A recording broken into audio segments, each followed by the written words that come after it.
Account क्या होता है मेरे प्यारे बच्चों? अकाउंट बेसिकली हम जो जितनी भी अकाउंटिंग कर रहे हैं तो जो उसके अंदर सबसे छोटी टर्म होती है दैट इज अकाउंट। अकाउंट ही बनाते हैं। अकाउंट बेसिकली बच्चों क्या है? क्लासिफिकेशन है। जितनी भी एक तरीके की मेरे प्यारे बच्चों ट्रांजैक्शन होंगी उन सारी ट्रांजैक्शन को इकट्ठा करके एक अकाउंट में डाल दिया जाएगा। एग्जांपल के तौर पर राम आर डेटर, राम से रिलेटेड जितनी भी ट्रांजैक्शन होगी सारी की सारी राम के अकाउंट के अंदर बेटे शो कर दी जाएगी दैट इज अकाउंट। अगर कैश से रिलेटेड जितनी भी ट्रांजैक्शन है सारी की सारी ट्रांजैक्शन कैश अकाउंट के अंदर दिखा दी जाएगी दैट इज अकाउंट। अगर फर्नीचर से रिलेटेड जितनी भी सारी ट्रांजैक्शन है सारी ट्रांजैक्शन को इकट्ठा करके फर्नीचर अकाउंट में दिखा देंगे दैट इज अकाउंट। अंडरस्टैंड और नोट? मेनली बेटे अकाउंट होते हैं पांच। असेट होता है, लायबिलिटी, कैपिटल, रेवेन्यू और एक्सपेंस। ये पांच अकाउंट होते हैं बेटे। असेट आप जानते हैं बहुत सारी असेट होती है। जितनी भी असेट होती है सारी असेट्स के सेपरेट सेपरेट अकाउंट बनाए जाते हैं। जैसे प्लांट अकाउंट हो गया, मशीनरी अकाउंट हो गया, फर्नीचर अकाउंट हो गया, ये सारे के सारे बेटे असेट अकाउंट हो गए। ठीक हो गई बात? ये नहीं हो गई? ठीक इसी तरीके से अलग अलग प्रकार की लायबिलिटी होती है तो लायबिलिटी से भी रिलेटेड जितने भी अकाउंट होंगे सारी सेपरेट सेपरेट ट्रांजैक्शन एक स्पेसिफिक अकाउंट के अंदर प्रेजेंट कर दी जाएगी that is known as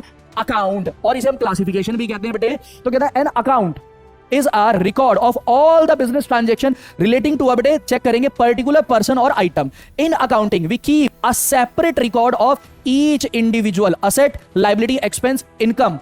The place where such record is maintained is termed as account. जिस प्लेस पे हम उसको इकट्ठा करके रिकॉर्ड करते हैं उसे कहते हैं बेटे हम account. Such as account as salary हो गया अकाउंट ऑफ राम एटसेट्रा। अब देखो इसका फॉर्मेट बना दिया आप, जैसे यहां पर कुछ भी लिख लो, किसी भी चीज का अकाउंट है। सपोज दैट मैंने बना दिया बेटे कैपिटल अकाउंट, तो मैंने यहां लिख लिया कैपिटल अकाउंट। ठीक है, तो लेफ्ट साइड क्या हो जाती है बच्चों? ये डेबिट साइड हो जाएगी और राइट साइड क्या हो जाती है बच्चों? ये क्रेडिट। लेफ्ट साइड हो जाएगी डेबिट और राइट साइड हो जाएगी क्रेडिट। लेफ्ट में आ जाएगा डेट पर्टिकुलर अमाउंट और राइट साइड में भी आ जाएगा बेटे डेट पर्टिकुलर अमाउंट। क्लियर हो गई बात? ये नहीं हो गई? किसी भी अकाउंट के बेटे टू साइड्स होती है, डेबिट और क्रेडिट।